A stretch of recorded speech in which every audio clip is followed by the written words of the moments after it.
भारत का एक राज्य मणिपुर महीनों से हिंसा की आग में झुलस रहा है।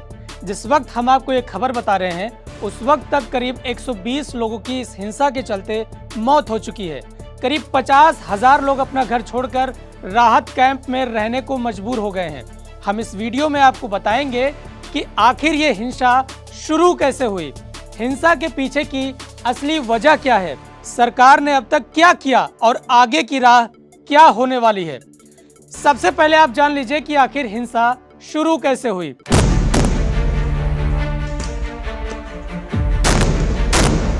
दरअसल 20 अप्रैल को मणिपुर हाई कोर्ट के चीफ जस्टिस ने अपने आदेश में कहा कि सरकार मैतेई समुदाय को आरक्षण देने के फैसले पर एक बार पुनर्विचार करे और इसके लिए राज्य सरकार को 4 हफ्ते का समय दिया गया। कोर्ट का फैसला आते ही कुकी समुदाय ने विरोध करना शुरू कर दिया, जिसके बाद 3 मई के दिन कुकी समुदाय की तरफ से मैतेई समुदाय की अनुसूचित जनजाति का दर्जा दिए जाने की मांग के खिलाफ आदिवासी एकता मोर्चा निकाला गया, जिसके बाद मणिपुर में ही रहने वाले मैतेई समुदाय ने इसका विरोध किया और इस विरोध ने उग्र हिंसा का रूप ले लिया। मैतेई समुदाय लंबे अरसे से अनुसूचित जनजाति की श्रेणी में शामिल किए जाने की मांग कर रहा है। मणिपुर की इस हिंसा ने इतना विकराल रूप धारण कर लिया है कि केंद्र सरकार से मदद तक मांगनी पड़ी और हालात काबू करने के लिए पैरामिलिट्री फोर्स को भी तैनात करना पड़ा। इससे पहले की बात करें तो पहली हिंसा तब भड़की जब कुकी समुदाय को उनके एक गांव से बेदखल कर दिया गया था और इसके अलावा पहले से ही दोनों समुदायों के बीच कई और मुद्दों पर मतभेद लगातार बना है। जब साल 2020 में केंद्र सरकार ने मणिपुर में परिसीमन की प्रक्रिया शुरू की तो मैतेई समुदाय ने परिसीमन पर यह तर्क देते हुए इसे सिरे से नकार दिया था कि जनगणना के आंकड़ों के मुताबिक जनसंख्या विभाजन सही तरीके से कर पाना संभव नहीं है। इसके अलावा कुकी समुदाय का दावा था कि उनकी आबादी बढ़ी जरूर है लेकिन विधानसभा में प्रतिनिधित्व तुलनात्मक तौर पर कम है।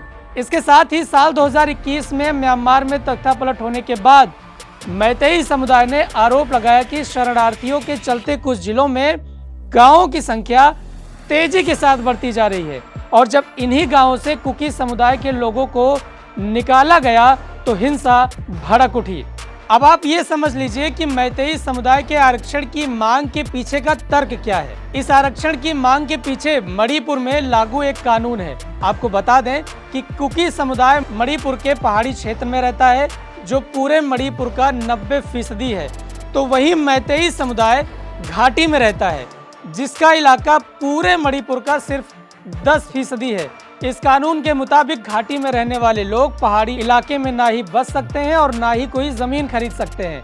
आप ये भी जान लीजिए कि मणिपुर में मैतेई समुदाय की आबादी करीब 64% के आसपास है और कुकी और नगा समुदाय की 35%, जिसके चलते मैतेई समुदाय ये तर्क रखता आ रहा है कि राज्य की 53% आबादी पूरे राज्य के 10% हिस्से में रहती है, जबकि 40% आबादी ने राज्य के 90% हिस्से पर अपना कब्जा जमाए रखा है।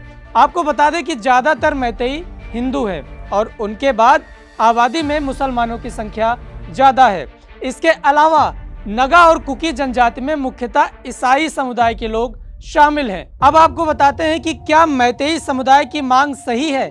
मैतेई समुदाय का तर्क है कि 1949 में मणिपुर स्वतंत्र भारत का हिस्सा बना था।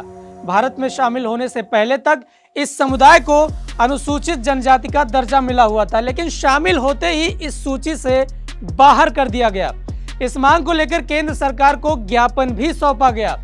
Scheduled tribe demand committee of Manipur की तरफ से सुनवाई में कहा गया था कि 2013 में केंद्र सरकार ने इस समुदाय से जुड़ी रिपोर्ट मांगी, लेकिन राज्य सरकार की ओर से इसे गंभीरता से नहीं लिया गया और कोई कदम भी नहीं उठाया गया। इसी को आधार मानकर हाईकोर्ट ने राज्य सरकार को 4 हफ्तों में विचार करने का आदेश दिया। और इसके अलावा मैतेई समुदाय का तर्क है कि घाटी में मैतेई समुदाय धीरे धीरे हाशिए पर पहुंचता जा रहा है। जहां साल 1951 में इनकी जनसंख्या पूरे राज्य की जनसंख्या का 59% थी, तो वहीं यह घटकर 2011 की जनगणना में 44% तक पहुंच गई। अब आपके मन में ये सवाल उठ रहा होगा कि आखिर कुकी समुदाय मैतेई समुदाय के आरक्षण का विरोध कर क्यों रहा है? कुकी समुदाय का तर्क है कि मैतेई समुदाय राज्य की 60 विधानसभा सीट में 40 सीट पर उसके प्रतिनिधि चुनाव जीतकर उनका पक्ष रखते हैं, जबकि 90% इलाके में रहने वाली जनजातियों से सिर्फ 20 विधायक ही उनका प्रतिनिधित्व करते हैं। यानी कुकी समुदाय के मुताबिक मैतेई समुदाय राजनीतिक और एकेडमिक दोनों रूप से दूसरी जनजातियों से कहीं अच्छी स्थिति में है। दूसरा तर्क इनका है कि अगर इन्हें आरक्षण मिला तो इनकी आबादी ज्यादा है, जिससे बाकी जनजातियों की नौकरियों पर खतरा खड़ा हो जाएगा और इसके बाद पहाड़ी क्षेत्रों में भी ये जमीन खरीदकर वहां के लोगों को बेदखल कर सकते हैं। इसके बाद ये तीसरा तर्क देते हुए कहते हैं कि मैतेई समुदाय की भाषा। अब आपको बता देते हैं कि किसी जाति को एसटी का दर्जा मिलता कैसे है। सबसे पहले राज्य सरकार केंद्र सरकार के पास इसकी अनुशंसा करती है। इसके बाद राज्य सरकार की अनुशंसा पर जनजाति मंत्रालय समीक्षा करता है, जिसके बाद उसे गृह मंत्रालय के रजिस्ट्रार के यहाँ अप्रूवल के लिए भेजा जाता है। जब अप्रूवल मिल जाता है तो उसके बाद केंद्र सरकार की मंत्रिमंडल परिषद के सामने इसे पेश किया जाता है। जब मंत्रिमंडल इसे अपनी मंजूरी दे देता है तो उसके बाद केंद्र सरकार संविधान के एक्ट 1950 में संशोधन के लिए संसद में विधेयक पेश करती है। लोकसभा और राज्यसभा में बिल पास हो जाने के बाद इस पर राष्ट्रपति के द्वारा अंतिम निर्णय लिया जाता है। अब जान लीजिए कि हिंसा के बाद केंद्र और राज्य सरकार की ओर से कदम क्या उठाया गया।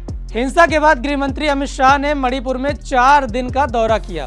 उन्होंने सर्वदलीय बैठक की, जिससे इस मसले को हल करने का रास्ता निकाला जा सके। लेकिन हालात को देखते हुए अपने घरों को छोड़कर राहत कैंप में रहने को मजबूर लोगों के लिए केंद्र ने 101 करोड़ का पैकेज जारी किया, जिससे कि हल निकलने तक शरणार्थियों को किसी भी प्रकार की दिक्कतों का सामना न करना पड़े।